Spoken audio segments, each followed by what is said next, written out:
Well, this is the second installment in 1 week of Darkness Killing Justice.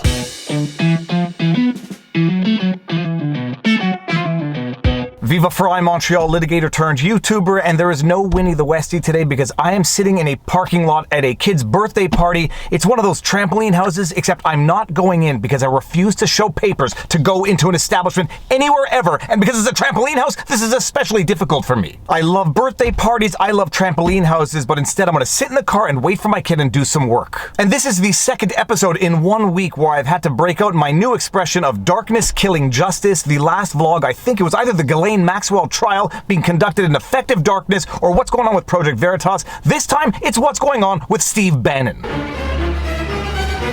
And for those of you who may not know, Steve Bannon was recently indicted by a grand jury for defying a congressional subpoena. Some people thought the issuance of that congressional subpoena was itself politically motivated and malicious. Other people thought the indictment itself was politically motivated and malicious. Well, wait until you see this court order that just came down. Actually, first, let's just start with the news so that you know what's going on. From CNN Politics, federal grand jury indicts former Trump advisor Steve Bannon for contempt of Congress. A federal grand jury has returned an indictment against former Donald Trump advisor Steve Bannon for contempt of Congress, the Justice Department announced Friday. Attorney General Merrick Garland had been under tremendous political pressure to indict Bannon since the House referred the Trump ally to the Justice Department for contempt on October 21. And Attorney General Merrick Garland bowed to that political pressure, thus confirming why he never deserved a seat on the Supreme Court of the United States of America, because everyone knows what good attorney generals do is bow to political pressure. I did a vlog breaking down that indictment. Walking through the indictment, I came to the conclusion that that indictment is a political witch hunt. If you haven't seen that vlog, go check it out, but here's a highlight. One of the Select Committee's function, as set forth in House Resolution 503, was to investigate the facts, circumstances, and causes relating to the domestic terrorist attack on the Capitol, including facts and circumstances relating to B. Influencing factors that contributed to the domestic terrorist attack on the Capitol and how technology, including online platforms, financing, and malign foreign influence operations and campaigns may have factored into the motivation, organization, and execution of the domestic terrorist attack on the Capitol. They are going a little heavy on the term domestic terrorist attack, especially in light of the facts that the FBI found that there was no insurrection, no organized effort to carry out the events of January 6. But nonetheless, the Select Committee has boldly empowered itself to do whatever it possibly wants in pursuit of the goal and objective they have given themselves. Call me cynical, but sometimes the government actually seems like a pure criminal organization that just gets to make its own laws. So obviously Bannon neglects or refuses to comply with that congressional subpoena. The reason he gives is that he purportedly benefits from presidential privilege. Right or wrong, typically you would go adjudicate on the alleged privilege before going straight to an indictment, but not the Department of Justice. They go straight to an indictment. Attorney General Merrick Garland, who according to CNN itself is under tremendous political pressure to go after Bannon, goes after Bannon and they get him indicted by a grand jury. And as if that was not enough information to allow a reasonable person to come to the conclusion that these are pure kangaroo courts, just the other day, an order was rendered by court, effectively sealing everything going on in the Bannon indictment.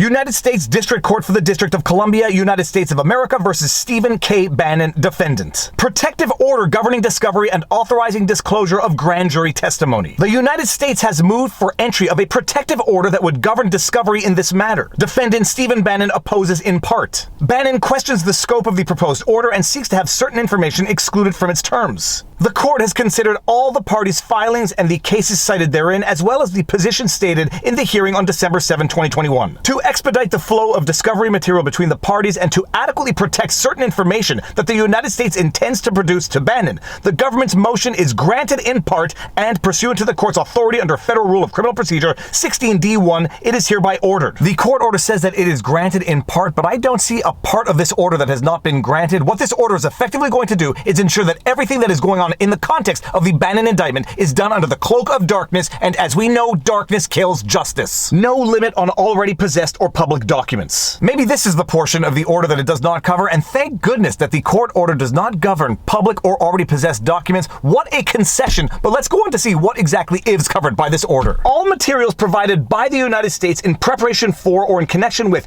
any stage of this case, quote, the materials, end quote, are subject to this protective order and may be used by the defendant and defense counsel, defined as counsel of record in this case, solely in connection with the defense of this case and for no other purposes and in connection with no other proceedings without further order of this court. Translation for those of you who may not truly appreciate what's going on here, the United States is prosecuting Steve Bannon, and they're basically saying now, we are going to communicate to you the documents we are relying on to prosecute you, but you cannot publicly discuss your case at all whatsoever, nor can you use these documents for any other purpose. Any other purpose being public discourse, public discussion on the indictment. So basically Bannon is being indicted and prosecuted in total darkness. And I should say darkness not to Bannon, because he's going to get to see the documents, but darkness to the rest of the world and to the rest of Bannon's followers, and Bannon will not be able to publicly discuss what is going on against him by the United States of America. The defendant and defense counsel shall not disclose the materials or their contents directly or indirectly to any person or entity other than persons employed to assist in the defense, persons who are interviewed as potential witnesses, counsel for potential witnesses, and other person to whom the court may authorize disclosure. Collectively, quote, authorized persons, end quote. Potential witnesses and their counsel may be shown copies of the materials as necessary to prepare the defense, but they may not retain copies without prior permission of the court. Yeah, that's totally not going to hamper Bannon's defense and ability to defend himself. Not whatsoever, not one iota, and you'd have to be a conspiracy theorist to actually think that. But it gets even better. The defendant, defense counsel, and authorized persons shall not copy or reproduce the material except to provide copies of the materials for use in connection with this case by the defendant, defense counsel, and authorized persons. Upon conclusion of all stages of this case, all the materials and copies made thereof shall be destroyed or returned to the United States unless otherwise ordered by the court. The court may require a certification as to the disposition of the materials. So not only is this documentation and information going to be withheld from the general public in the context of the indictment itself, but it's going to be returned to the United States, destroyed, and therefore withheld from the general public even afterwards. Yep, total justice, nothing to see here. This is just how the system is intended to operate. Bullshit.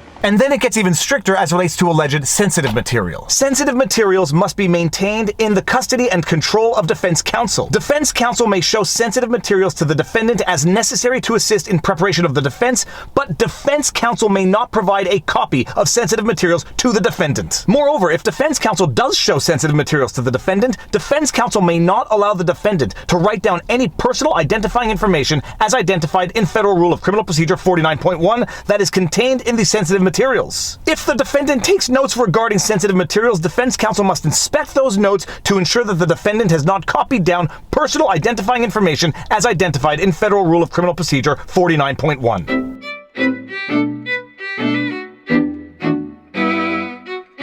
But don't worry, the court, in total fairness to the rights of the defendant, allows the defendant to use sensitive materials in their filings without permission of the court, so long as they don't contain any personal identifying information, and if they do, they have to redact that information. But I fail to see what in this order was not granted, and this order basically ensures that the entire prosecution against Steven Bannon is conducted under the cloak of darkness. Now, this court order might not bother a lot of people for now because of the politics behind it. A lot of people hate Steve Bannon, a lot of people hate anything to do with Donald Trump, and will put up with anything, even if it's an injustice, so long as it's directed against their political adversaries. But this court order should bother absolutely everybody. Except under the most exceptional circumstances, court proceedings are intended to be public. Sunlight is the greatest disinfectant, and transparency is the easiest way to ensure that injustices are not being committed behind closed doors. But because of the politics of this, people are prepared to accept injustices because they don't like the political parties involved. And I've got to tell you, you don't have to be that old, you don't have to have a degree in history to understand that one day they will come knocking at your door. Anyhow, that is the update. I will be discussing it with Robert Barnes tonight during our live stream, but if you like my videos, you like my content, please be sure to like, share, subscribe, hit the notification bell, and drop a comment in the comment section below because it feeds the algorithm. Tina, you fat lard, come get some dinner. Support links are in the pinned comment. We've got some great merch. If you want to follow us and support us on Locals, where supporters get lots of exclusive content, you can find us at... Oh, man, one of these days I'll get this right. There we go. Viva Barneslaw.locals.com. My content is also on Rumble, so you can catch it there, but more important than anything, take care of yourselves, check in on friends and family, make sure everyone around you is doing well, and now you know your vlog. Peace out. Booyah!